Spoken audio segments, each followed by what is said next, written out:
It now gives me great pleasure to introduce Cheryl Lacey as our distinguished speaker.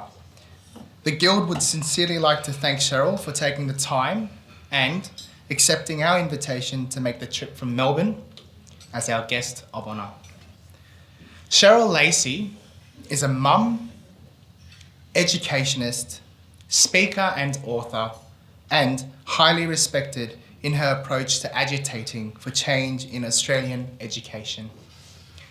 In Cheryl's latest book, Marching Schools Forward, she challenges some of the basic concepts that underpin education and makes no apology for what are sometimes controversial observations. Cheryl has worked in all sectors of education, from early childhood to tertiary and in independent, denominational and government schools. Cheryl is recognised internationally for her work and continues in her quest for a world-class education for all Australians. Ladies and gentlemen, please make welcome Cheryl Lacey.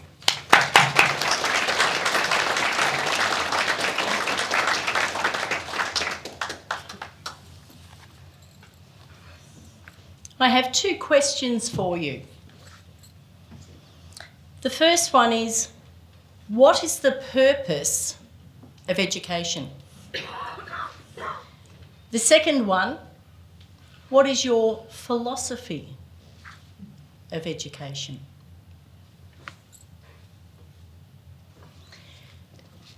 The talent in this room is remarkable. The people we work with are extraordinary. But do you know how few people are able to answer those two questions? So as we're discussing education this evening, keep that in back of mind and understand that you're part of an incredible history, because for centuries, philosophers have been asking those two very questions. And we've been working extensively to continue to make improvements to education, believing that what was before has never been good enough, that we have to continue striving for better, for more, for different. In my view, the purpose of education is to change people through teaching. It's to move from the unknown to the known. But herein lies the dilemma. If we're going to talk about the purpose of education, do we not also have to talk about the purpose of school education? Particularly given that we know and understand that education is that lifelong pursuit. And indeed, philosophers have all agreed that education is synonymous with life itself, that it is about moving from the unknown to the known. It is about changing people through teaching. You've all got somebody who has been a centre of influence for you, that sparked that quest for you to become an educator.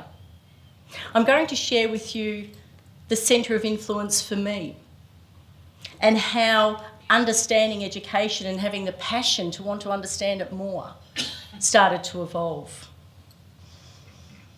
I was in fourth grade. Mr. Uren was my fourth grade teacher. And he was extraordinary. He was strict. He was firm. He was funny. He was fair. A young boy by the name of Chris, a new Australian that came to the school, was caught smoking behind the school incinerator. Now we're talking fourth grade, we're talking about 9. So Mr. Uren brought Chris into the classroom, and this was the days, and you'll remember these very well. I'm showing my age, I think, here when I can say we had about 70 kids in the class, rows of desks, the platform at the front, the blackboard. And he brought Chris up to the platform and he said, "Now, Chris," he said, "you're a very important part of our school community. You're a valued member of our class. And I'm disappointed to see that you've spent time behaving in the manner in which you have. I know you're an extraordinary soccer player, and I'm sure there would be so many of the boys and girls that would learn from you and want to learn from you this tremendous skill set that you've got. And I'm sure that if you really put your mind and heart to it, you could become a professional soccer player." I didn't realise at the time, it was once I became a parent, things started to unfold, that Mr. Uren in that very lesson taught us all the purpose of school education. A sense of belonging, being responsible, and having the opportunity to strive for personal fulfilment. Would you agree with those? So, in fact, this is the first principle that I stand by. Those words really do resonate. And when we compare the difference between what education is and what school education is, we also have to look at the distinction between school, schooling, and education, and so many other elements at play.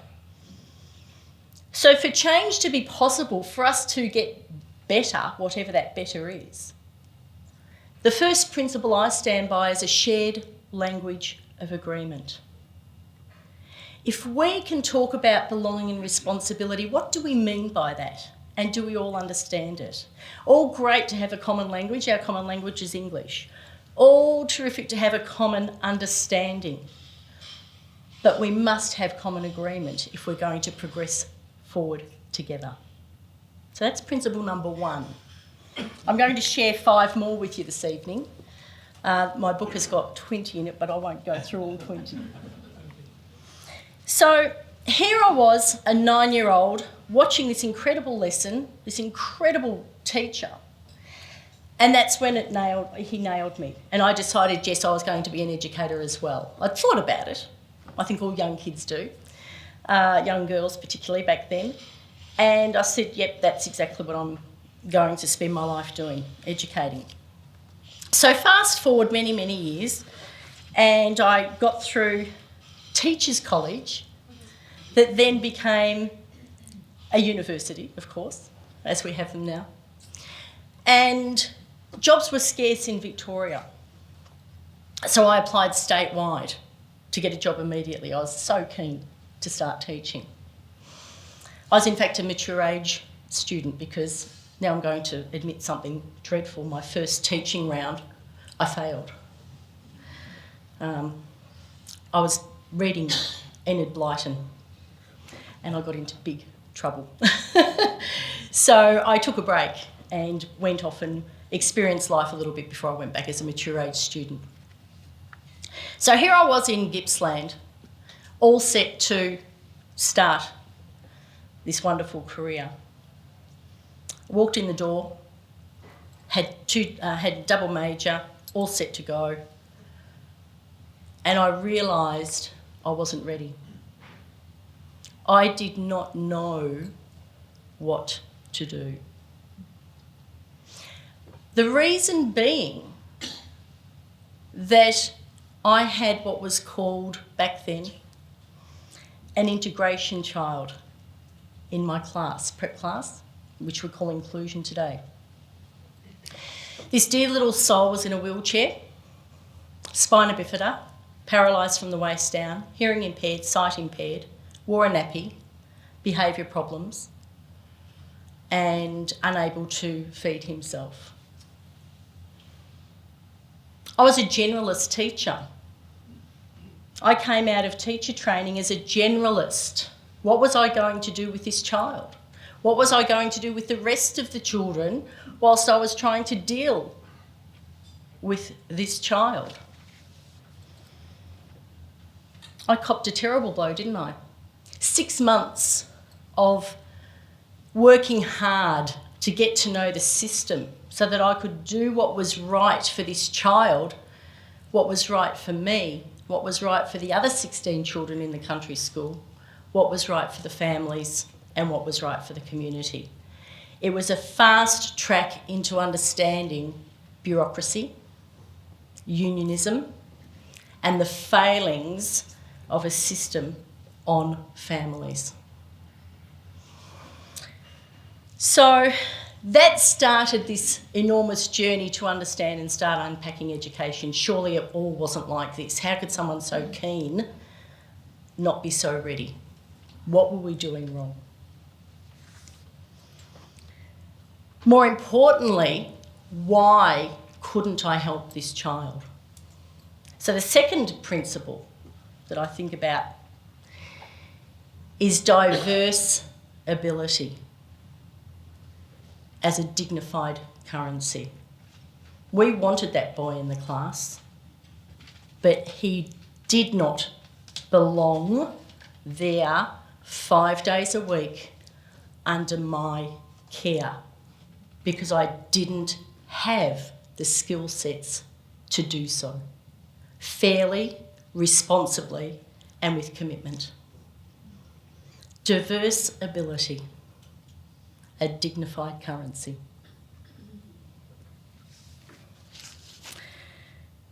So then all of a sudden, life unfolds as it does, and I find myself a mum. I adopt my first daughter, 4 years old, from Thailand. Very soon after, I get a dream job in New York, working with the New York Board of Jewish Education, and among other things. And so she and I promptly went over there. Settled into an apartment, settled her into school. She was still learning English. She'd been with me just under 18 months. Life was great, living the dream, a mum and an educator. It doesn't get much better than that. 2 days later, 2 planes hit 2 towers. And our life turned inside out.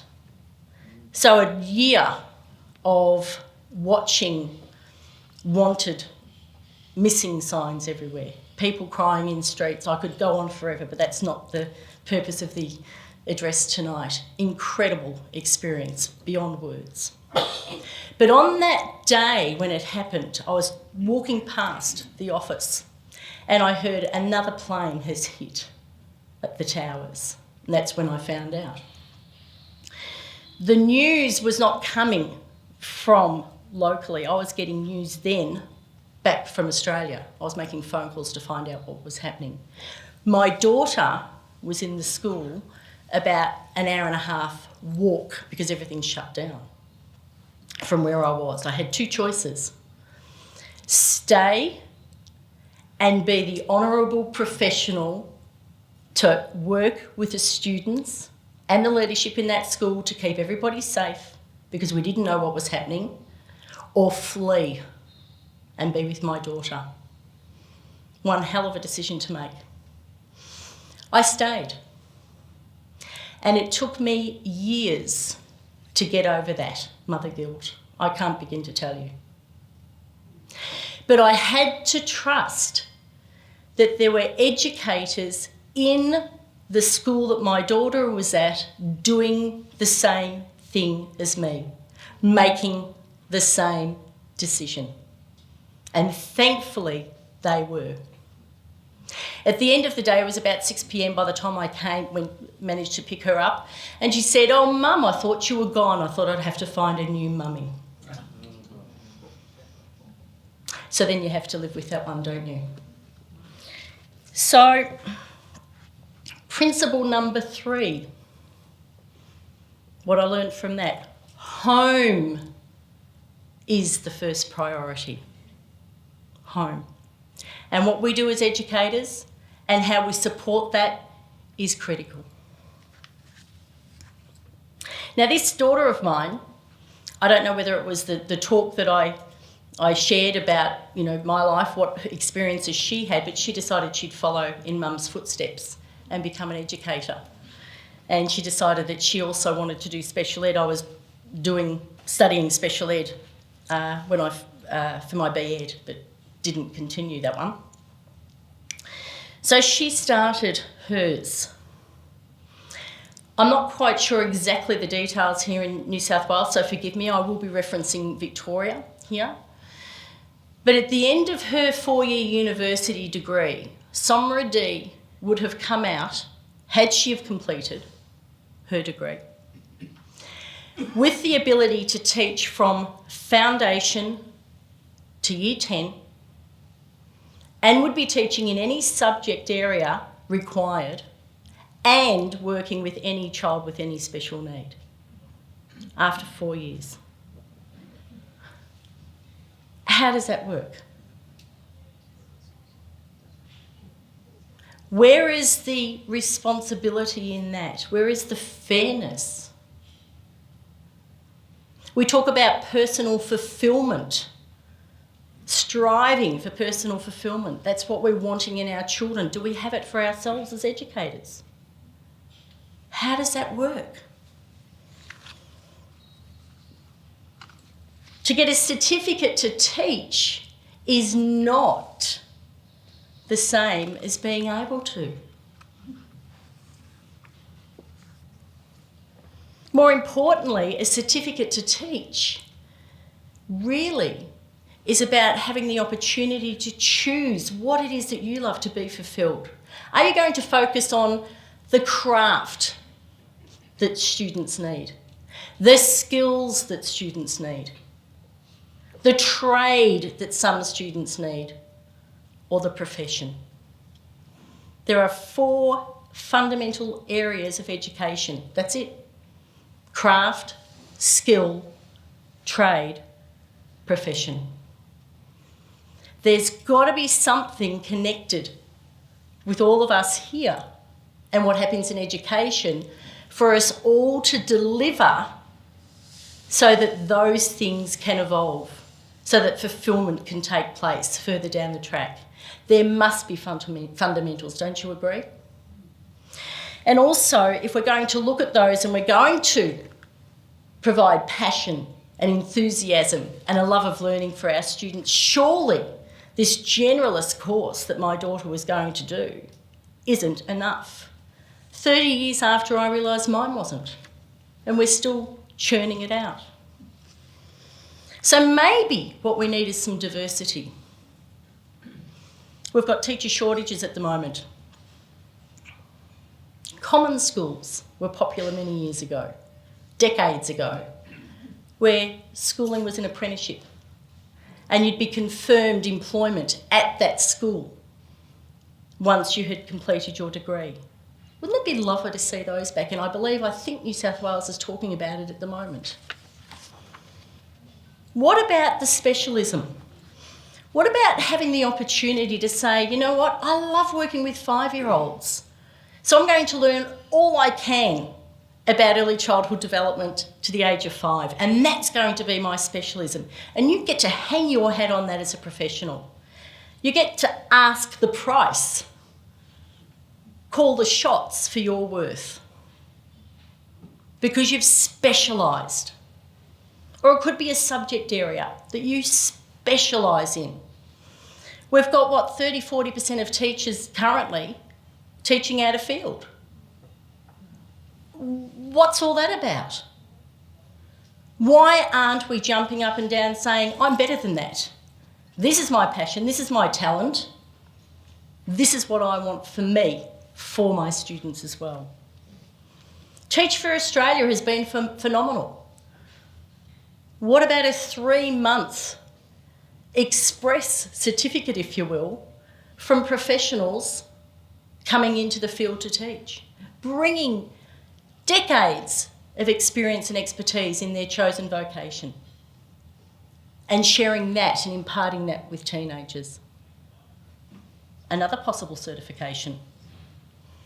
What about workplace, adult education?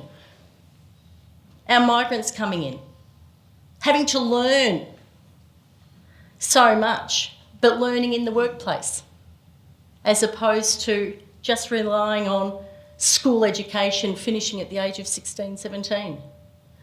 How many of you would love to work with adults who fell through the cracks, migrants, refugees, in core areas of learning that they need to belong in this country.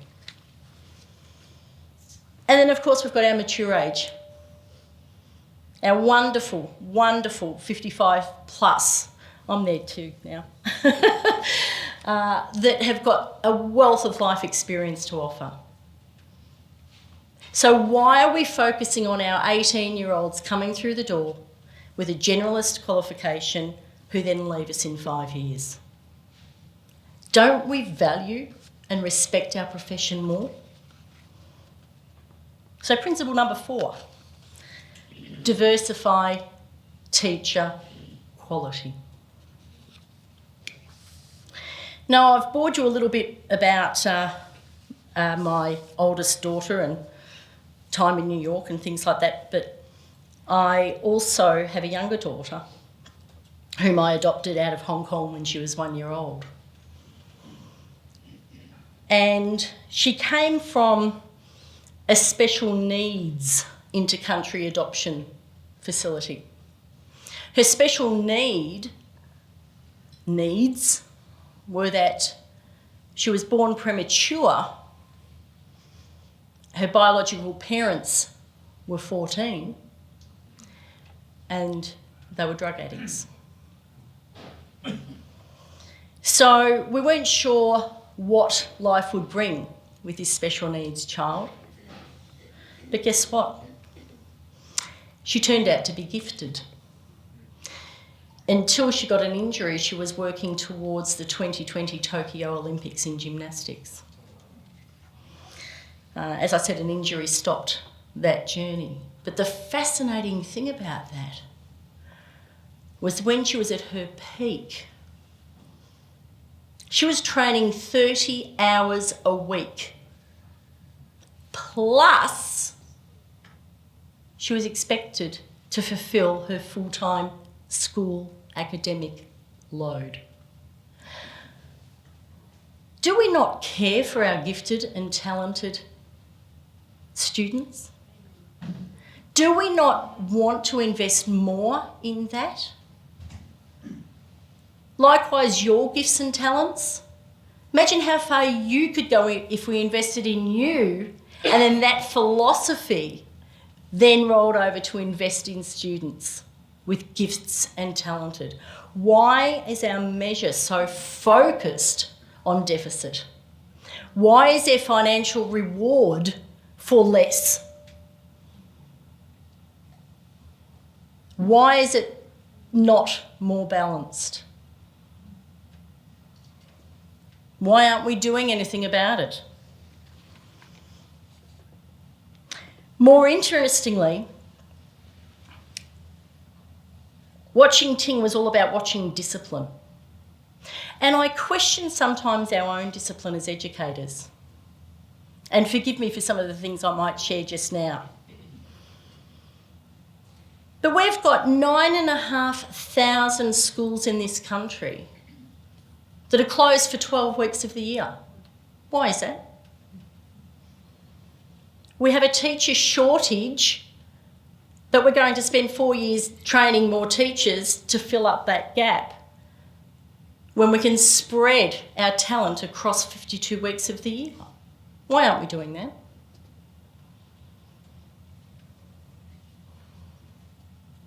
The EBAs are all about 48 weeks of the year that our educators work. 4 weeks annual leave, like the majority of full-time employees. Now, I know there's people that work hard, and I know people do work more than their 38 hours during term. But why?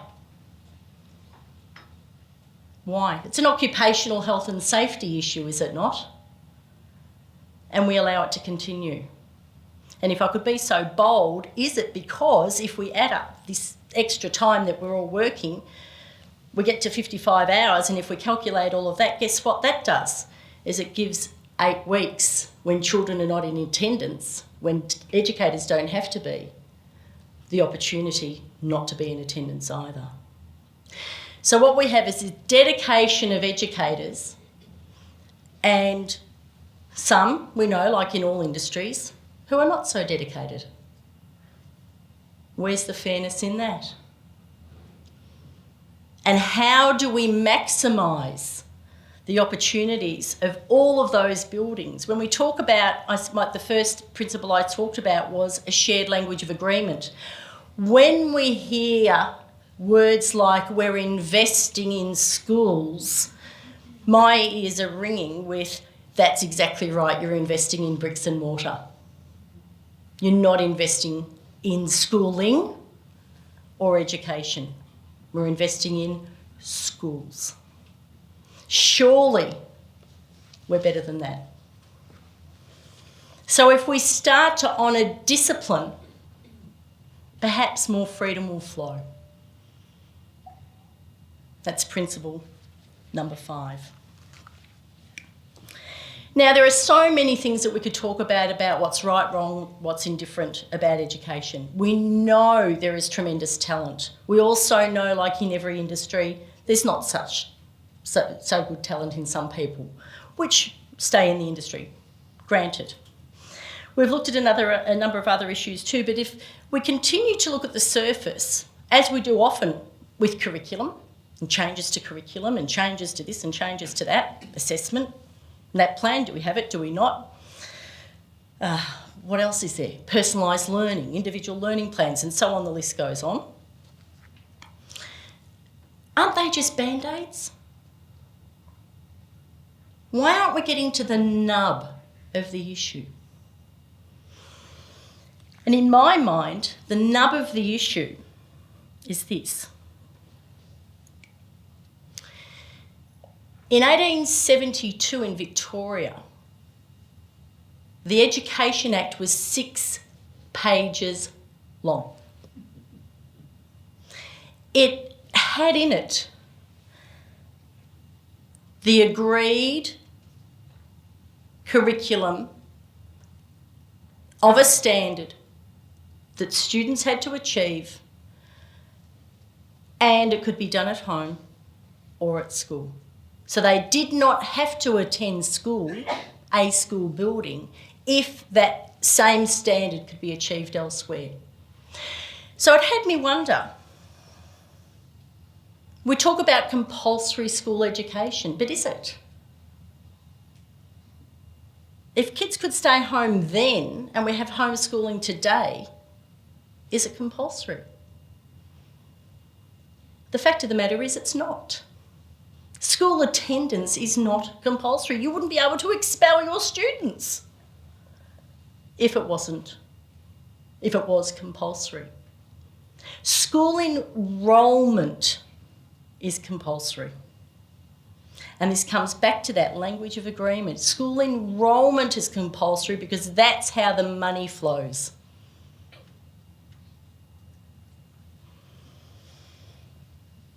Today, our legislation isn't 6 pages long, you know as well as I do. It is embedded with statutory laws all over the shop. We've got federal, we've got state, we've got local, we've got policies here, it's just a nightmare. Kerry Packer once said, can you please repeal all these laws before you introduce new ones? He was pretty smart at the time, I think.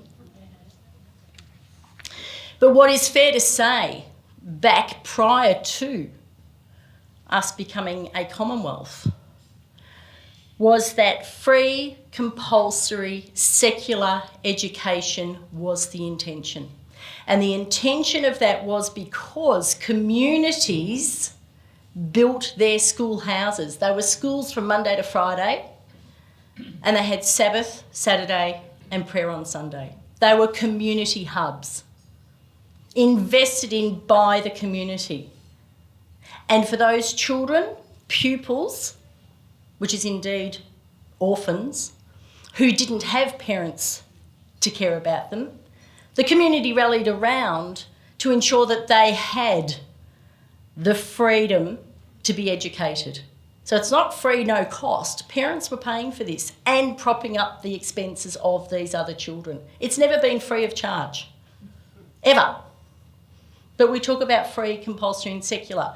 Back then, the secularism was essential because communities couldn't afford a church house or a church school for all of the denominations. We had some 370 different faiths when our first constitution in 1911 occurred, our census. So they had to come up with a way to make it accessible, fair, for everyone, for every child to have an opportunity to thrive. So that's how we got our system. Now we've got the issue of the United Nations. The United Nations rights of the child. And in all that we see and do and discuss, the rights of the child are ever present. What about the rights of the family? Why is it the child? Why are we beholden to this? So we have this legislation that went from 6 pages to hundreds, over 800, plus intertwined with every other, plus now international standings that are determining how it is we need to live and operate as a nation. Makes it pretty difficult for principals, doesn't it, to manage all of this too.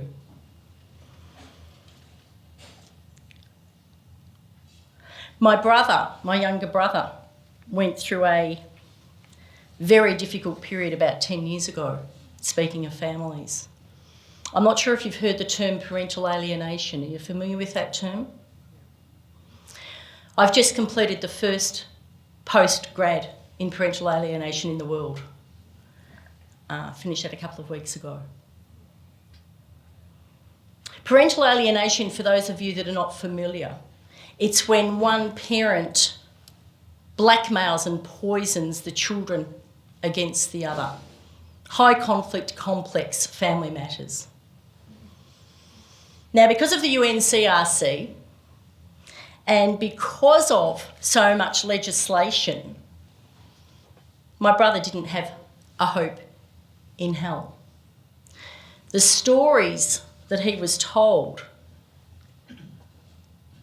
and the duty of care that he had, the mature minor opportunities now for decision making, meant that the principal had the authority to deny my brother access to his children. He has not seen his daughters for 9 years.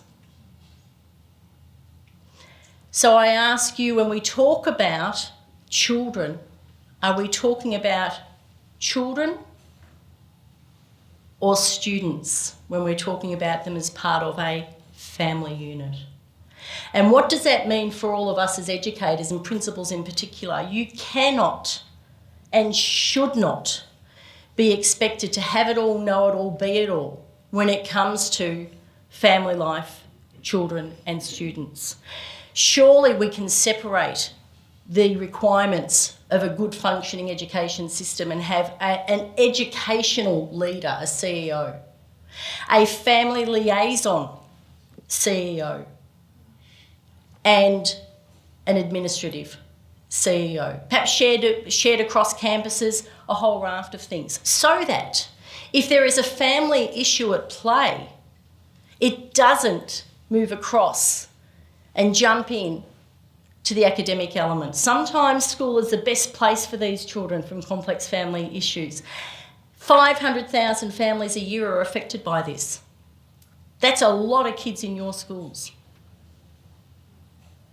They need support, as do you, as do your staff. We cannot do it all or be it all. So principle 6 is child and student are not synonymous. So I've shared with you tonight 6 principles for your consideration. The first, the shared language of agreement. The second, diverse ability, the dignified currency. The third, home, is the first priority. The fourth, diversify teacher quality. The fifth, honour discipline and freedom flows. And the last one, child and student are not synonymous. I began with 2 questions for you. What is the purpose of education, and what is your philosophy of education? So I'll close with a couple of questions as well. 3 questions for you. What actions do you need to take now based on some of these principles? When will you take the action? And when will we all know we are there with a world-class Australian education system? Dr. Osmond, thank you very much for inviting me to be here this evening. To the awardees, congratulations. I feel very small among you. You've incredible talents. Members and guests, thank you for listening to what I had to share with you this evening. And just remember, we cannot choreograph the future, but us as educators and every Australian family certainly deserves to be better prepared. Thank you. God bless.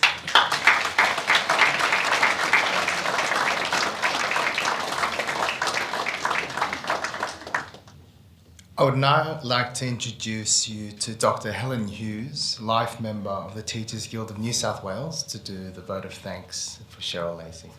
Please give her a warm welcome.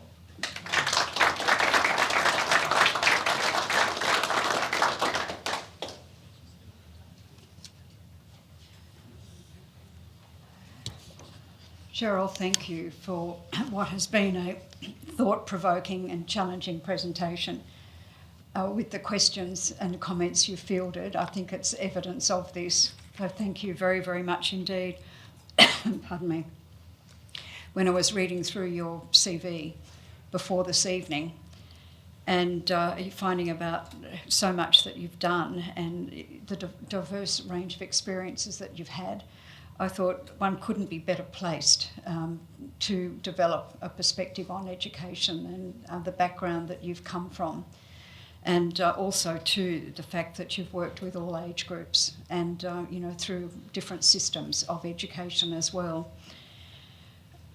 In your writing, you've emphasised disparity in provisions in education, and you've emphasised the need for adequate professional recognition. I identify so much with this. It was part of my own research. And you've raised tonight too the need for the right assignment of teachers, and you gave some awful examples, of misassignment of teachers having to fill gaps outside their specialisation, which is so unfair to students, and it's unfair on the teachers as well for them to be working under such pressure. The calibre of our teachers, you would all agree, is key to success for our students, and I think there is a lot more that we need to do with what we're requiring of standards to go into teacher training courses and the way the courses are structured and the support given to teachers once they go out into schools works well in some situations but not in others.